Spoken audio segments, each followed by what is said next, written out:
एक समय की बात है, एक घने जंगल में एक सुंदर और हरी भरी नदी बहती थी।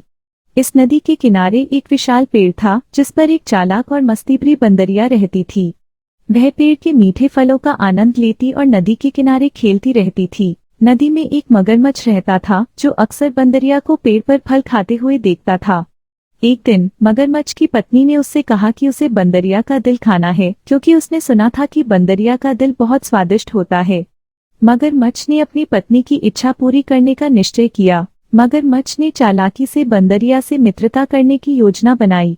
एक दिन उसने बंदरिया से कहा, बंदरिया बहन, तुम्हें इस पेड़ पर अकेले रहते हुए बोरियत नहीं होती? चलो, मैं तुम्हें नदी के उस पार ले चलता हूँ। वहाँ बहुत सुंदर बाग है जहाँ हम मस्ती कर सकते हैं। बंदरिया को यह सुनकर बहुत अच्छा लगा और उसने मगरमच्छ की बात मान ली। मगरमच्छ ने बंदरिया को अपनी पीठ पर बैठा लिया और नदी के उस पार की ओर तैरने लगा।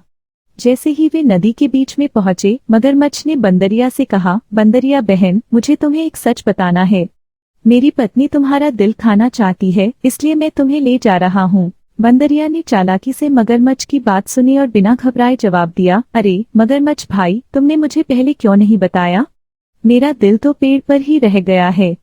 चलो, पहले हम वापस चलते हैं और मैं अपना दिल लेकर आऊंगी। मगरमच्छ को बंदरिया की बात पर यकीन हो गया और वह उसे वापस पेड़ की ओर ले जाने लगा। जैसे ही वे पेड़ के पास पहुंचे, बंदरिया फुर्ती से मगरमच्छ की पीठ से कूदकर पेड़ पर चढ़ गई और सुरक्षित हो गई। बंदरिया ने हंसते हुए मगरमच्छ से कहा, मगरमच्छ भाई, तुम कितने मूर्ख हो। क्या कोई अपना दिल बाहर निकाल कर रख सकता है? अब तुम जाओ और अपनी पत्नी से कह दो कि उसकी इच्छा पूरी नहीं हो सकेगी। मगरमच्छ को अपनी मूर्खता पर बहुत शर्मिंदगी हुई और वह चुपचाप वापस नदी में चला गया। उसने सीख ली कि किसी को धोखा देने की कोशिश कभी सफल नहीं होती। इस कहानी से हमें यह सीख मिलती है कि चालाकी और बुद्धिमानी से हम किसी भी संकट से बाहर निकल सकते हैं। साथ ही हमें किसी को धोखा देने की कोशिश नहीं करनी चाहिए, क्योंकि इसका परिणाम हमेशा बुरा ही होता है। एक छोटे से गांव में दो बिल्लियां रहती थी। एक दिन उन्हें एक रोटी का टुकड़ा मिला।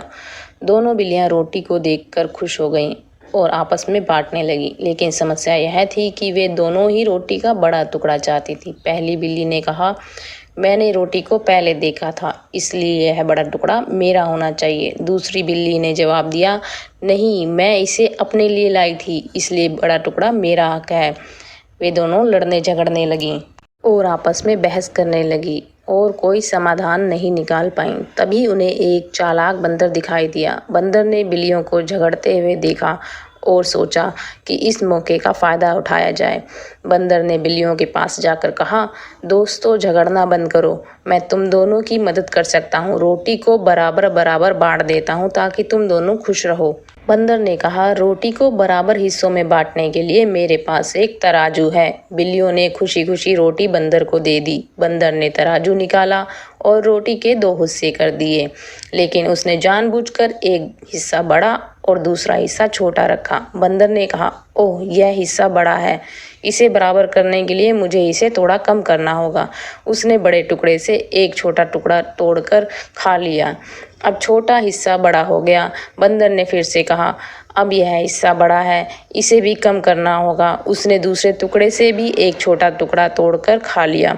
इस प्रकार बंदर बार बार टुकड़े तोड़ता गया और खाता गया और अंत में रोटी के सिर्फ दो छोटे छोटे टुकड़े बिल्लियों के लिए बच गए। बिल्लियां अब समझ गई कि बंदर ने उनकी मूर्खता का फायदा उठाया है। कहानी से हमें यह सीख मिलती है कि जब दो लोग आपस में झगड़ते हैं तो अक्सर तीसरा व्यक्ति उनकी मूर्खता का फायदा उठा सकता है। इसलिए हमेशा समझदारी से काम लें और अपने झगड़े को आपस में ही सुलझाने की कोशिश करनी चाहिए।